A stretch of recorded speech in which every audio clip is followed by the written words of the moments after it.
Empezó la grabación. Bueno, muy buenos días a todos. Tuvimos una pequeña dificultad técnica, pero gracias acá a la ayuda de Sebastián, de acá del hospital, ya tenemos todo solucionado. Bueno, sin más preámbulos, este es el tema que, gracias a la invitación que nos hace el grupo de la Universidad Pontificia Bolivariana, vamos a compartir con ustedes la mañana de hoy densitometría mineral ósea.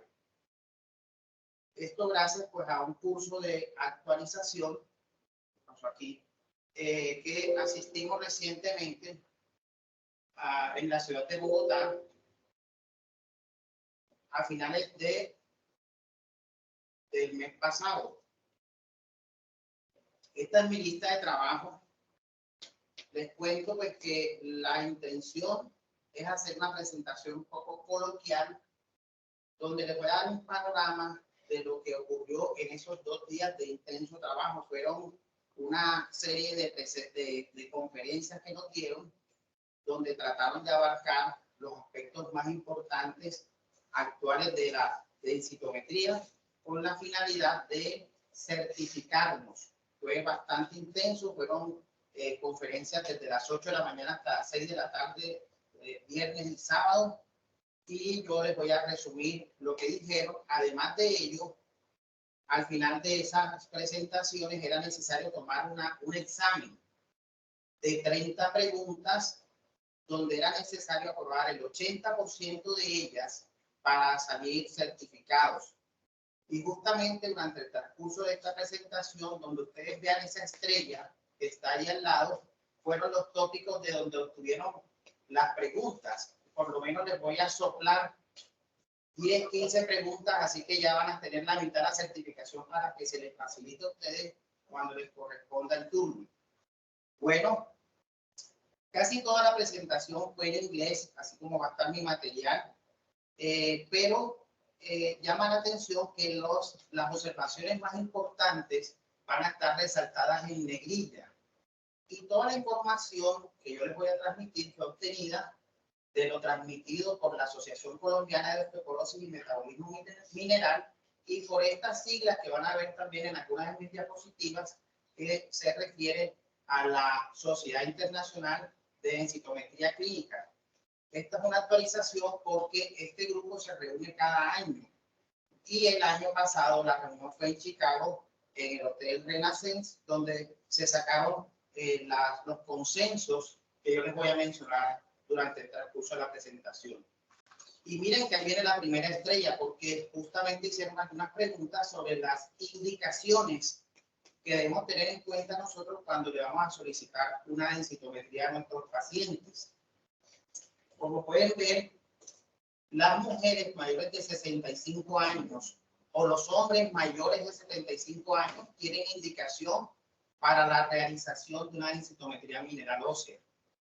Sin embargo, cuando tienen menor edad, cuando son menos de 65 años, pero están en etapa de posmenopausia, también podemos indicar la densitometría ósea si tienen alguno de estos factores de riesgo, como son un bajo peso, una fractura previa, el uso de medicamentos de alto riesgo para inducir osteoporosis o condiciones o enfermedades que se asocien a la pérdida ósea. También algunas mujeres cuando están en ese periodo de transición de la menopausia con factores de riesgo. Algo similar ocurre para los hombres que tengan menos de 70 años y que tengan esos mismos factores de riesgo, ¿cierto? O que tengan fracturas por fragilidad, enfermedades o condiciones que se asocien a la pérdida de masa ósea, que tomen medicamentos asociados con esta condición, con pérdida de masa ósea, cualquier persona que se considere para terapia farmacológica o aquellas personas que están siendo tratadas o que se desea monitorear el efecto del tratamiento de la osteoporosis. Entonces, básicamente, se resume ahí en las indicaciones, en esa diapositiva, para nosotros solicitar una densitometría. Es muy claro también, esto no hubo ninguna modificación, cómo establecer el diagnóstico. Todos sabemos que la Organización Mundial de la Salud tiene muy bien establecida esa definición diagnóstica acorde a la densitometría. Nosotros vamos a hablar de osteoporosis cuando tengamos en este examen un puntaje T por debajo de menos de 2,5 o menos en el cuello femoral. Y esta estándar de referencia fue calculado en mujeres blancas, en una población que comprende mujeres entre los 20 y 29 años, obtenidos de este grupo poblacional que se denomina NANES 3. Esto es tradicional, lo hacen casi en todos los equipos de densitometría a nivel mundial, tienen esta base de datos, y básicamente es un estudio de salud y nutrición que se realizó muy grande en los Estados Unidos, que incluía examen físico, y de ahí viene esta sigla.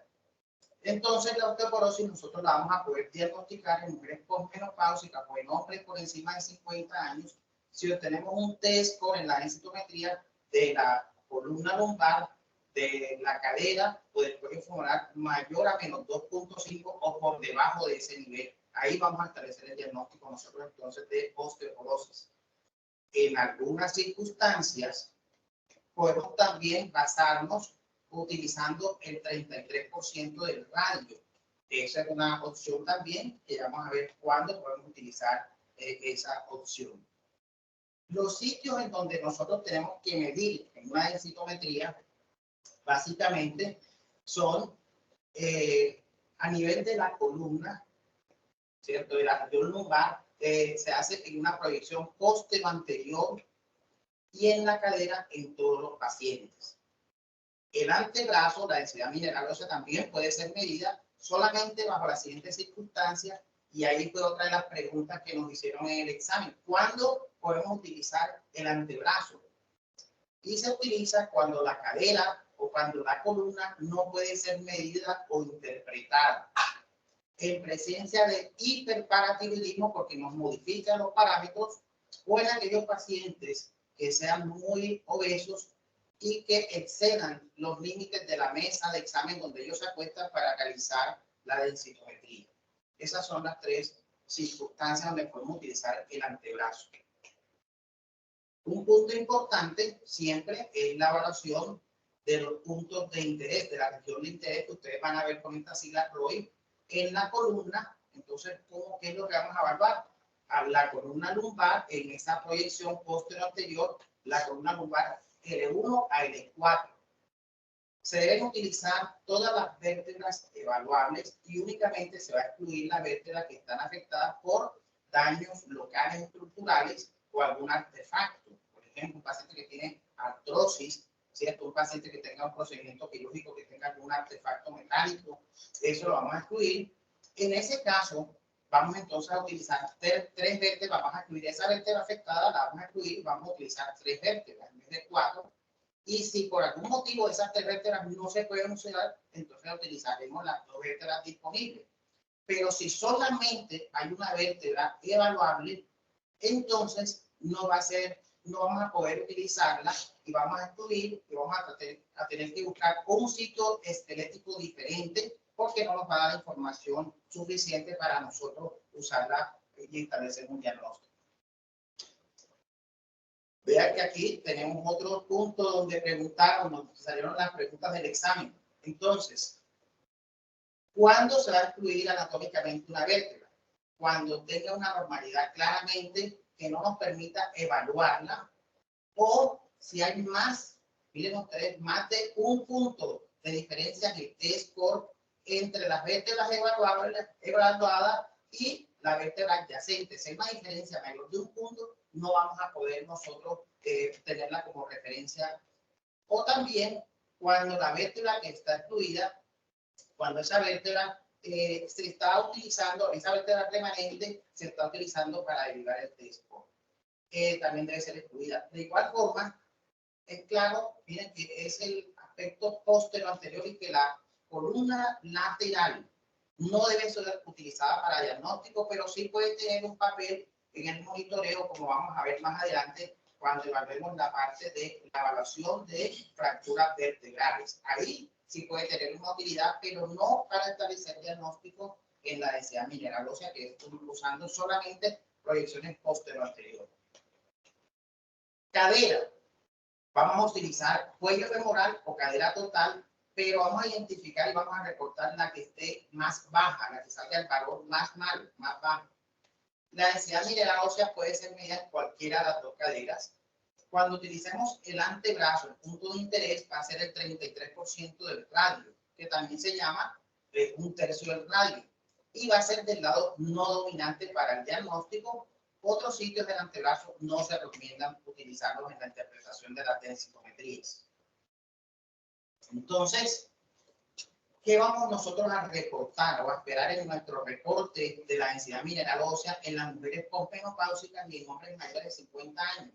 El T-score es lo que nosotros vamos a revisar y vamos a aplicar lo que ya mencionamos, que definió claramente la Organización Mundial de la Salud para establecer el diagnóstico, el T-score menor de 2.5. ¿Y cómo vamos? ¿Qué es lo que vamos a reportar en los pacientes, en las mujeres que están antes de la menopausia o en hombres menores de los 50 años? Vamos a hablar del Z-score, no el T-score. Y esto es importante en especial en los niños, donde el Z-score es el que manda la parada, por decirlo así. Y un Z-score menor a menos de menos 2, ¿cierto? Menos 2 o menor es definido, se tiene que definir de la siguiente manera, que está por debajo de lo esperado para el rango de la edad.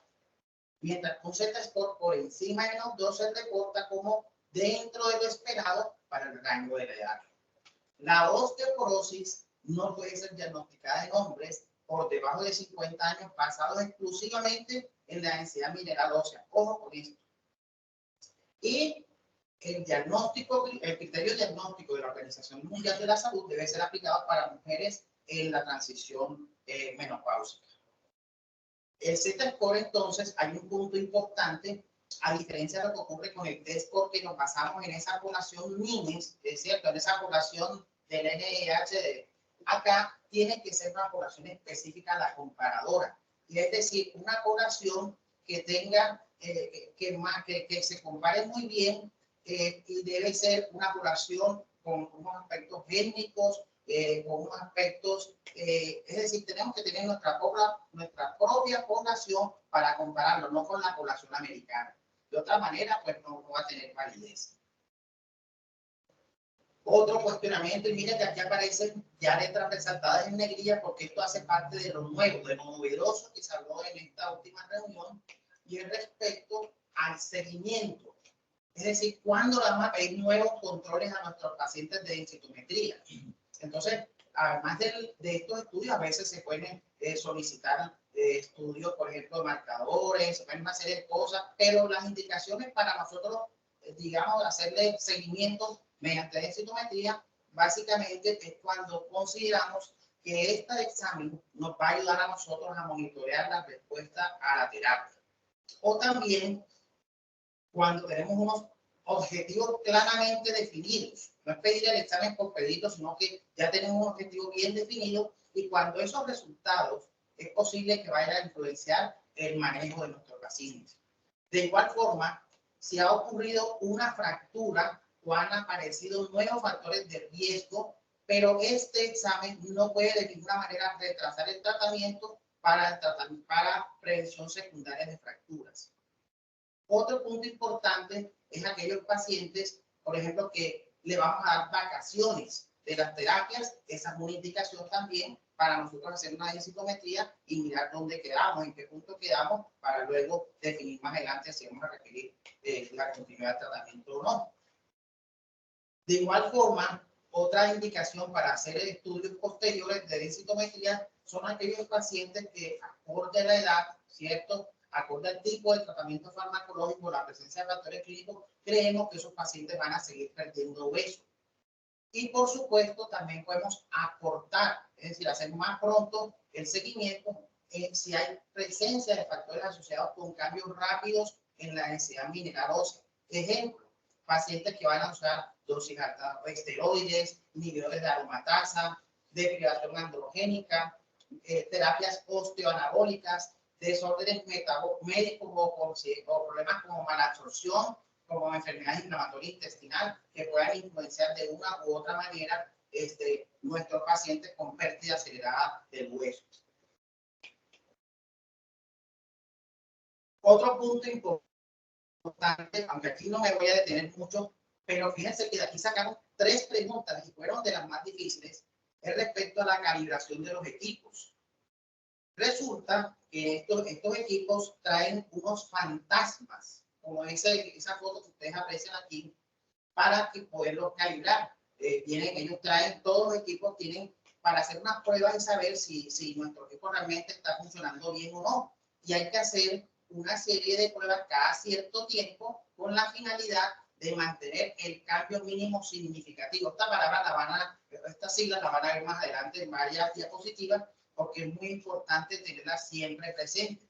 Incluso dentro de las preguntas que nos hicieron, resulta que a nosotros nos dividían en grupos, ¿cierto? La primera, digamos que la mitad de todas las conferencias la hicimos en grupos tecnólogos y médicos, a propósito, habían de varios países de Centroamérica, y después de cierto tiempo, mientras iban avanzando, nos dividieron en 2 grupos, hicieron unas conferencias adaptadas para los tecnólogos y otras para los médicos. Pero a nosotros también nos hicieron en el examen general unas preguntas que eran un poquito técnicas. Por ejemplo, cada cuánto hay que hacer ese número de calibración, cada cuántos escanes.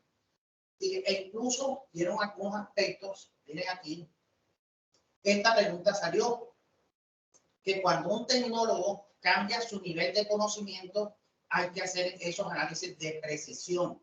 Y para hacer un análisis de precisión se requiere medir 15 pacientes 3 veces o 30 pacientes 2 veces, reposicionando el paciente después de cada escáner. Y entonces nos cambiaron los números y ahí había una cascarita, porque siempre había muchas cascaritas en ese examen. Bueno, también hicieron mención a la importancia de un punto que se llama la calibración cruzada, porque era fuente de errores. Por ejemplo, mencionaban algunos aspectos sobre evaluar cuando entraban o adicionaban un nuevo equipo. Por ejemplo, hay sitios donde tienen 2 o 3 equipos de estos, ¿cierto? Pueden existir diferentes marcas de estos equipos, y se recomienda, cuando esto ocurre, designar a uno de esos equipos como el índice o el gold estándar, que sea como el comparador, y tenerlo siempre presente, y debe entonces existir una calibración cruzada entre esos equipos, y hay un número de estudios que hay que hacerlos para tener esos equipos bien calibrados. No se puede realizar comparaciones cuando esos instrumentos están mal calibrados, porque algunas veces nos puede ocurrir, o vamos a ver reportes que, aunque sean incluso dentro de la misma clínica, pero si tienes, por ejemplo, 3 equipos diferentes, a veces no se pueden comparar si no tenemos la certeza de que están correctamente calibrados. Pero eso es muy importante. Y una recomendación es que si nosotros tenemos pacientes, por ejemplo, que tengan unas densitometrías previas, por favor, tratar de utilizar el mismo equipo donde se hizo la más reciente densitometría, seguirlo haciendo en ese mismo estudio, perdón, en esa misma máquina, para evitar errores. Bueno, ahora sí vamos a entrar ya en detalles más interesantes para nosotros, dejando a un lado esos aspectos técnicos, y es este nuevo término que es la evaluación de la fractura vertebral, y que antes nosotros denominábamos morfometría. Ahora esta es la forma correcta de referirnos a lo que antes llamábamos morfometría, es la evaluación de la fractura vertebral, y que no es otra cosa que la imagen de la columna, con la evaluación de esa imagen con el propósito de detectar fracturas vertebrales. Entonces, miren qué diferencia de la evaluación posterior anterior. Aquí el punto más importante es la imagen lateral de la columna. Y vamos nosotros a tener muy en cuenta este punto, y lo vamos a indicar cuando tengamos pacientes con T-score menor a -1, o si tienen uno o más de los siguientes ítems presentes. Una mujer que tenga menos de -1 en T-score y que tenga más de 70 años, o un hombre mayor de 80 años, que venga perdiendo altura, más de 4 centímetros, que tenga una fractura vertebral previa que no esté documentada, porque que el paciente autorreporte esa fractura, pero que no esté documentada, o pacientes que reciban terapia con glucocorticoides en dosis equivalente a prednisona mayor o igual a 5 miligramos, al día por más de 3 meses. Esas son indicaciones para nosotros solicitar este examen. ¿Y cuál es la metodología? Es igual a la identificación que hacemos o que vemos en los estudios radiológicos. También es muy importante que ese diagnóstico debe ser basado en una evaluación visual e incluir grado y severidad, que la morfometría sola no es recomendada porque no es útil, ¿cierto?, para un diagnóstico preciso. Y este punto también salió en las preguntas. Nos pusieron un caso clínico y nos hablaron de esta clasificación, que es la clasificación de Jenand. Nos pusieron Juan, de 80 años, tuvo una fractura vertebral del 30%. Acorde a la clasificación que usted conoce, Jenand, este paciente tiene leve, moderado o qué grado pertenece. Entonces, ahora vamos a hablar de cuál es la clasificación de Jenand y recordar que además de, perdón, de la gravedad de la deformidad, esto debe ser confirmada mediante medidas morfométricas, si es necesario o si se desea. Y esta es la famosa clasificación o grados de Jenand, donde tenemos estos 4 grados: 0, que es normal, 1, que es leve, y aquí habla del porcentaje de la fractura, y si es anterior, media o posterior. Recuerden que los esteroides son una causa muy importante de fracturas vertebrales, la famosa en apariencia de boca de pescado, mouthfish, o la fractura severa cuando compromete más del 40%, y ahí está entonces la famosa clasificación de Jenand.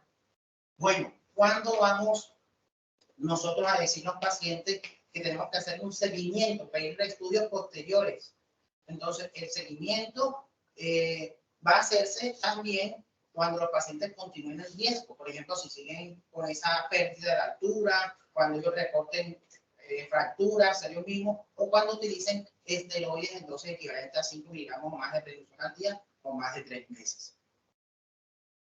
¿Qué tenemos nosotros que ver? ¿Qué vamos a evaluar cuando nos llegue un reporte? ¿Qué es lo mínimo, los requerimientos mínimos que tenemos que observar? Entonces, miren ustedes que hay un orden: aspectos demográficos, quién mandó el estudio, quién lo solicitó, las indicaciones para la evaluación, para la densitometría, la marca, el modelo de la máquina, que la densitometría esté expresada en gramos por centímetro para cada lugar, los sitios de interés que estén, que fueron escaneados, deben estar bien identificados, los puntajes T y los puntajes Z, e incluso si utilizaron algún calculador de riesgo de fractura, también debe estar incluido. Al igual como en ese reporte, para la evaluación de las fracturas vertebrales debe incluirse identificación del paciente, datos demográficos y el seguimiento, ¿cierto?, cuando así lo amerite.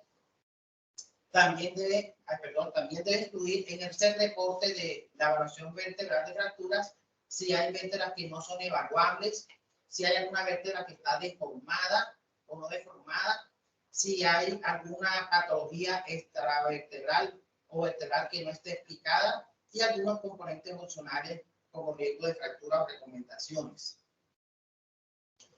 También es importante o debe darse sugerencias o recomendaciones para la necesidad y el tiempo del siguiente estudio.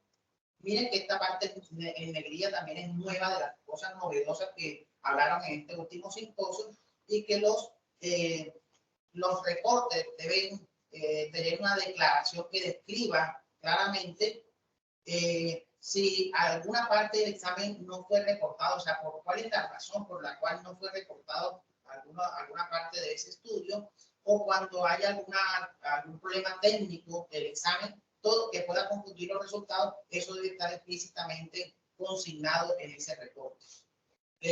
También es importante la clasificación, y también cuando vamos a hacer reportes es importante que se refiera mejor a la raza blanca que a caucásicos. Bueno, con respecto al seguimiento, el reporte a los seguimientos, entonces, estos reportes, tanto a nivel basal como los de seguimiento, deben también mencionar si es recomendado, con qué frecuencia, y también si hay un comparador que esté disponible y cuando también se debe precisar el tiempo. Pero todo eso depende, ¿cierto? Si nosotros tenemos información suficiente.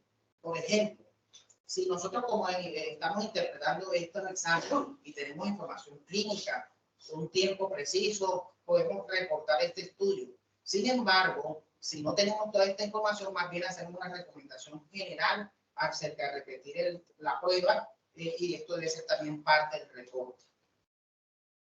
¿Qué pasa cuando evaluamos pacientes de las caderas?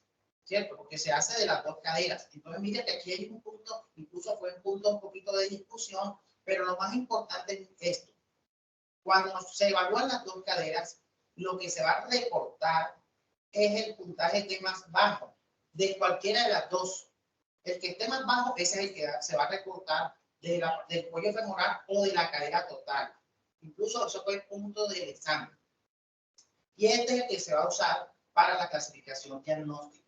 ¿Okay? Y no el promedio. Una de las dos, la que esté más baja, esa es la que vamos a tener presente. Y por otro punto, la terminología preferida es usar cadera cuando se describa este sitio en lugar de usar fémur o cuello o parte proximal. No, cadera es el término correcto. Así que tenemos que tener en cuenta también en el recorte de la columna, cuando tenemos menos de 4 vértebras, ¿qué vamos a hacer? No se recomienda utilizar un solo cuerpo vertebral para realizar clasificación diagnóstica. Eso ya, o ni para monitoreo, ya lo habíamos mencionado. Si hay una sola vértebra evaluable, no nos va a servir, ¿cierto? Y hay que entender que cada que perdemos o que tenemos menos de 4 vértebras disponibles evaluables del 1 al 4, por supuesto esa precisión en la interpretación va a disminuir, ya sea contigua o no contigua, y que ese cambio mínimo debe ser modificado acorde a la evaluación de precisión para la combinación de esas 4 vértebras o cuando tenemos menos de 4 vértebras disponibles en la interpretación. Cosas opcionales que se pueden incluir en el reporte de una densitometría. Recomendaciones para hacer otros estudios, una radiografía, una resonancia magnética. Recomendaciones para intervenciones farmacológicas o no farmacológicas, perder peso, dejar de fumar, etc. Adición de algunos porcentajes comparados a la población de referencia. Recomendaciones específicas para evaluación de osteoporosis secundaria, cuando tenemos un paciente con un Z-score menor de -2 y creemos que puede haber una causa secundaria, pues se puede hacer esa sugerencia. También una mención general acerca de la evaluación médica para causas secundarias. También si hay una baja densidad mineral ósea, puede ser considerable y puede ser incluida en el reporte. También, así como hay cosas que se tienen que incluir, hay cosas que se tienen que evitar. Hay cosas que no se deben mencionar en un reporte de densitometría mineral ósea y hace parte de los errores comunes que a veces se pueden ver. Entonces, no se puede hacer mención a si hay pérdida mineral ósea si no tenemos un conocimiento de una densidad previa. Tampoco mencionar en el reporte como que tiene pacientes con leve, moderada o marcada osteopenia u osteoporosis. Esos términos no se deben usar. Tampoco hacer diagnósticos separados para diferentes puntos de interés. Yo no puedo colocar en un reporte, tiene osteopenia en la cadera y tiene osteoporosis en la columna. Ni expresiones tales como la señora tiene unos huesos de una persona de 80 años y la señora tiene 50. Eso no es válido, no es correcto. Ni tampoco, y en especial si son pues, pacientes más jóvenes. No, ese tipo de comentarios no escribirlos en los reportes. Ni resultados que no están bien definidos en los sitios esqueléticos para realizar la densidad mineral ósea, los dedos de los pies, cosas así, eso no se va a incluir, eso no es válido. Ni cambios en la densidad mineral ósea que no estén demostrados por esos estudios de precisión de los cambios mínimos aceptables. Bueno, ¿qué dijeron en esta conferencia, en esta presentación 2024 de certificación respecto al TBS, el famoso TBS? Entonces, Aquí pueden ver ustedes los valores normales cuando está deteriorado o cuando está la microarquitectura degradada. Entonces, el TBS es una prueba, digamos, una herramienta con la que se cuenta la densitometría y que puede tener utilidad en personas mayores de 40 años. En especial, puede ser de utilidad en aquellas personas que están cerca del umbral de intervención farmacológica en osteoporosis. Debe ser utilizada únicamente dentro de las personas que tienen unos rangos considerados, por ejemplo, son unos índices que hay, pero acorde a la marca del densitómetro, y puede ser utilizado independiente del sexo, independiente de la raza, independiente de cualquiera de estos aspectos, pero en especial hay personas que van a estar previas al tratamiento que apenas van a empezar. Ahí es donde tiene alguna validez la realización del TBS. Y lo que se va a incluir siempre es el único sitio que se va a hacer válido para realizar este TBS en los niveles de los cuerpos vertebrales L1 a L4. Y miren una cosa interesante. No importa, aquí sí no importa, y puede ser utilizado estos cuerpos vertebrales, se pueden medir y calcular el TBS ajustado al FRAX, incluso en la presencia de cambios degenerativos, o de fracturas de presión, de compresión. Miren que a diferencia de lo que ocurre en la densitometría normal, el TBS lo podemos utilizar a pesar de estos cambios. Esto es muy interesante. Solamente no lo vamos a usar si hay un cambio estructural muy grave o un artefacto que impida pues, la lectura.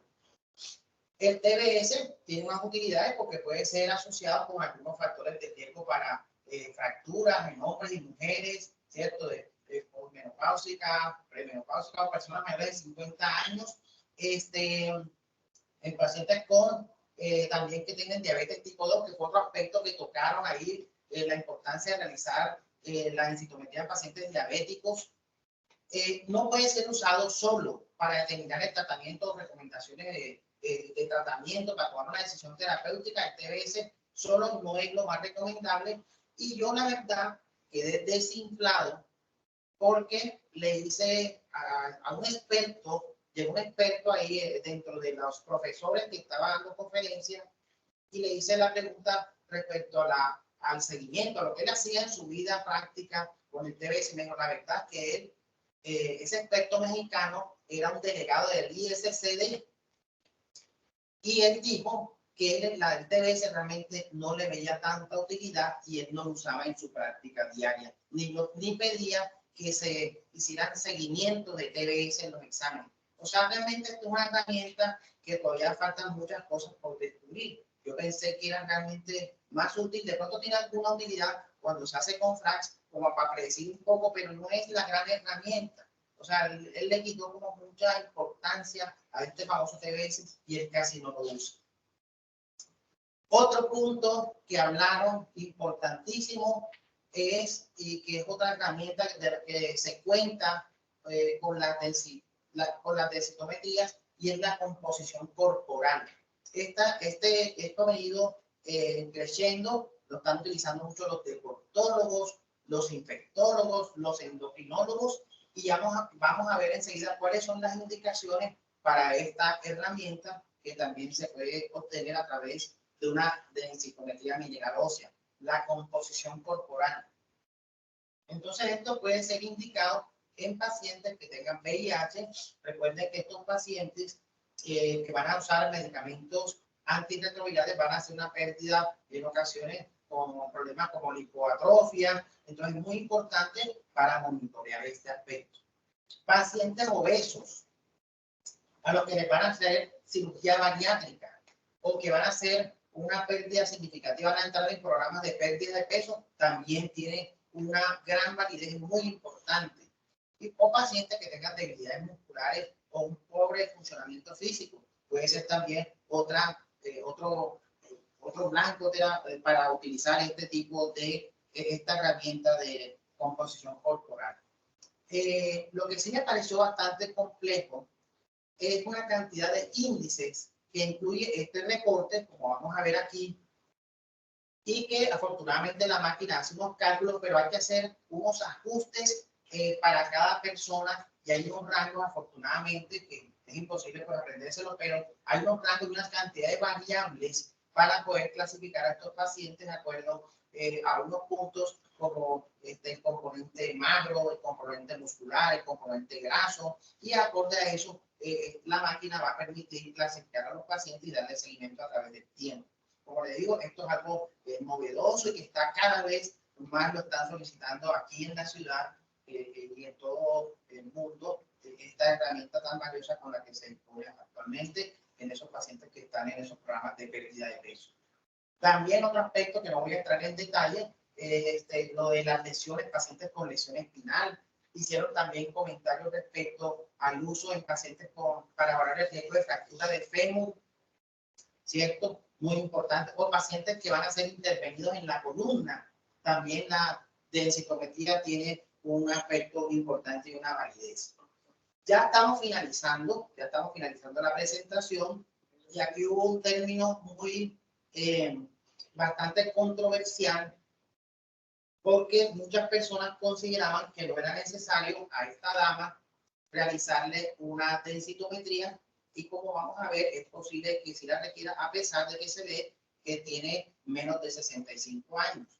Pero resulta que hay una nueva también tendencia y un aumento en el número de solicitudes de densitometría en las personas que cambian de género. Y esto fue tomado con mucha seriedad, a pesar de, como ustedes saben, estamos en Colombia, la gente es mucho economista y todas estas cosas.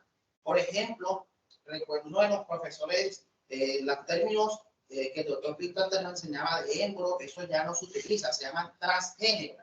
Y miren que la terminología es muy importante tenerla presente. Mira, aquí vamos a hablar primero, ¿qué se refiere con identidad de género?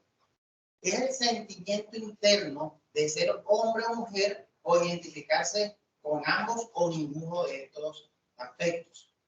Que de transgénero, transexual o género no binario se refiere a un adjetivo para personas con identidad de género no alineados con el sexo registrado al nacer.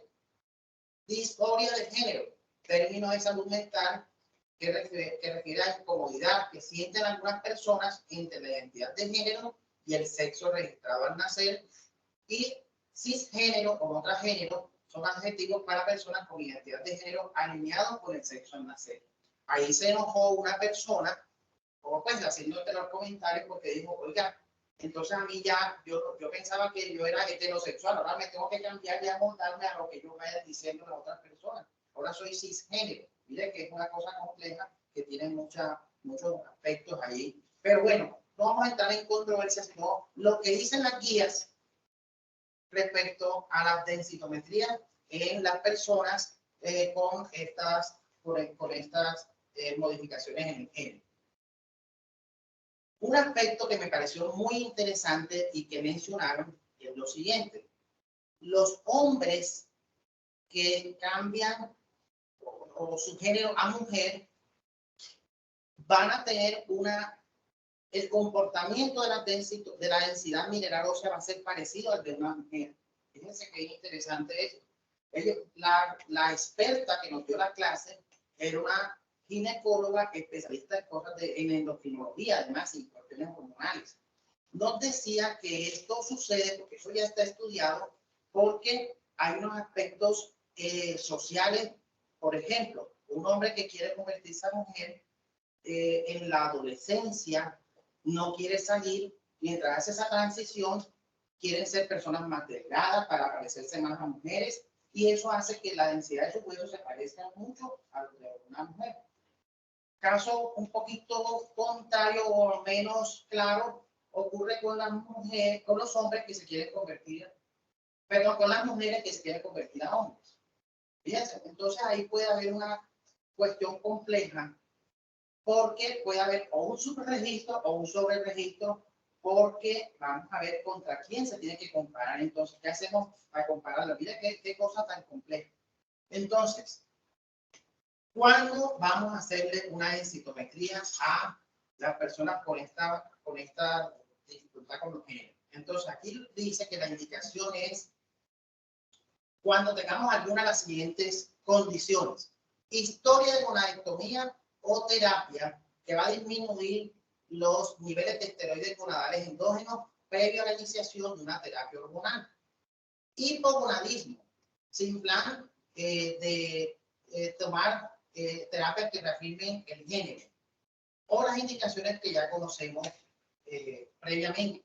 Y con respecto al seguimiento, ¿cuándo vamos a seguir estos pacientes? Cuando tengamos consideraciones que estos pacientes de pronto van a seguir perdiendo densidad mineral ósea, cuando estén tomando tratamientos para suprimir la pubertad, por ejemplo, esos medicamentos análogos de la liberación de gonadotropinas, o cuando no hay adherencia o hay dosis inadecuada a esas hormonas, a esas terapias hormonales, cuando hay planes de discontinuar esa terapia hormonal, la presencia de otros factores de riesgo para pérdida ósea, o también cuando hay algunos intervalos que también se pueden considerar para realizar este examen. Y aquí viene la cuestión más importante de esto, la interpretación. ¿Qué es lo que dicen las guías? Que lo que nosotros vamos a usar para interpretar, independientemente de todo, es el T-score en mujeres blancas. Mire lo que dice aquí, para todos los individuos transgéneros de todos los grupos étnicos se recomienda utilizar el T-score menor de menos 2.5 menos para diagnosticar osteoporosis en todos los grupos. Personas que sean en individuos de 50 años o más. No importa su estado hormonal. Ese es el mensaje.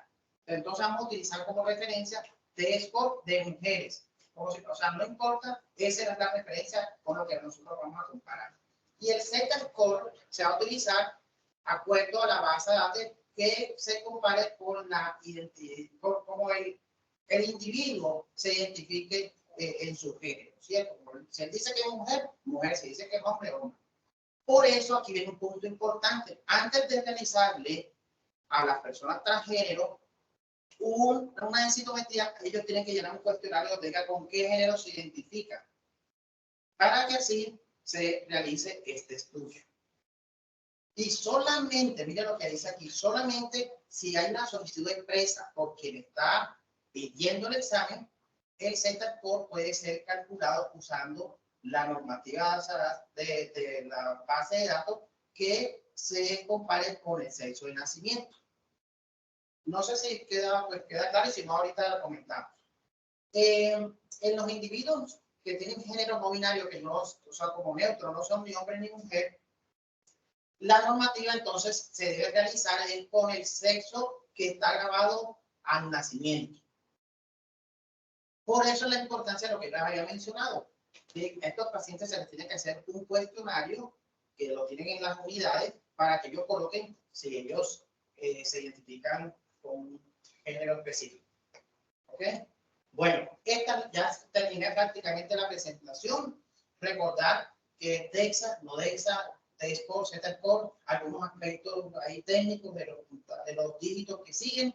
Y ya finalizar dos cositas rápidas de los niños. Nosotros no vemos niños, ¿cierto? No vemos niños, los reumatólogos, pero hay reumatólogos pediatras. Y aquí algunas cosas que me llamaron la atención es lo siguiente.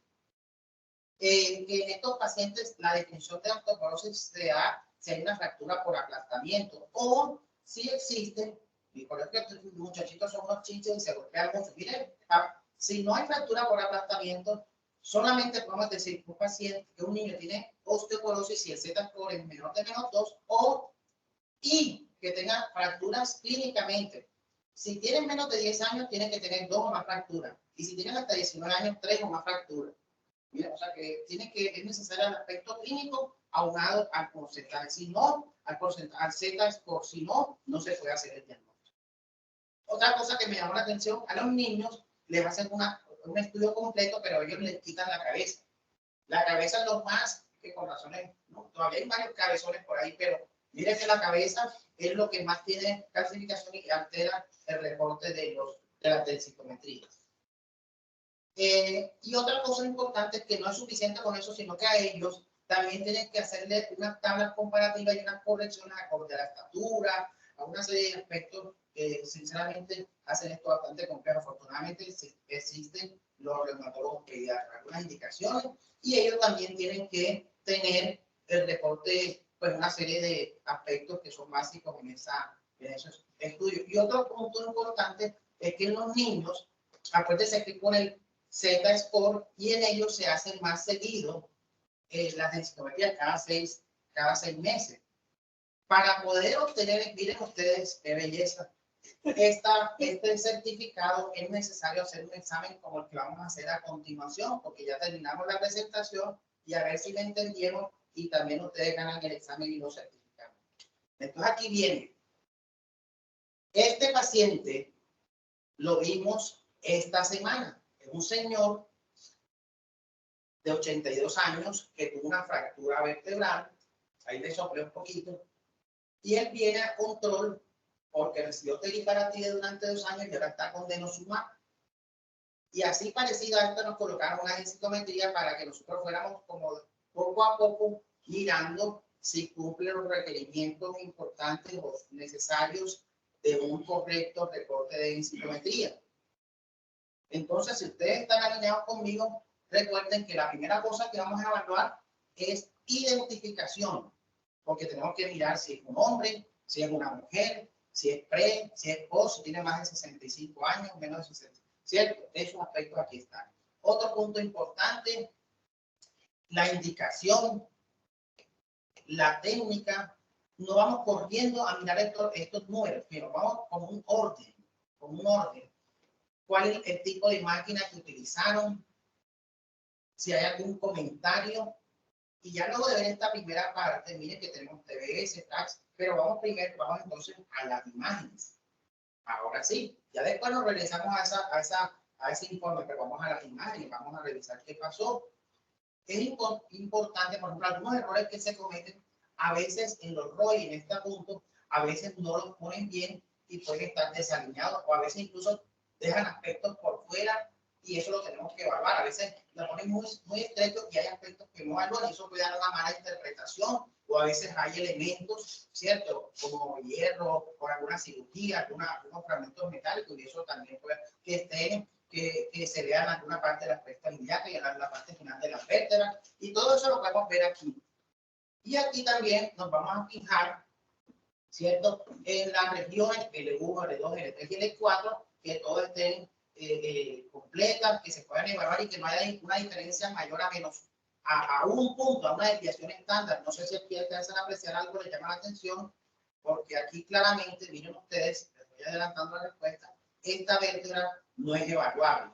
Por lo tanto, no vamos a poder mirar de L1 a L4, sino la vamos a excluir y solamente nos vamos a quedar con L1 a L3, donde tenemos este recorte de menos 1.7. Vamos entonces también con cadera. Revisemos que todo está en orden. Recuerden que es muy importante tomar el punto con el puntaje más bajo de todo. No importa si es derecha o izquierda, y aquí claramente lo tenemos. Y ya basados con esto, también vamos a ver, nos metieron TBS, pues miramos el TBS.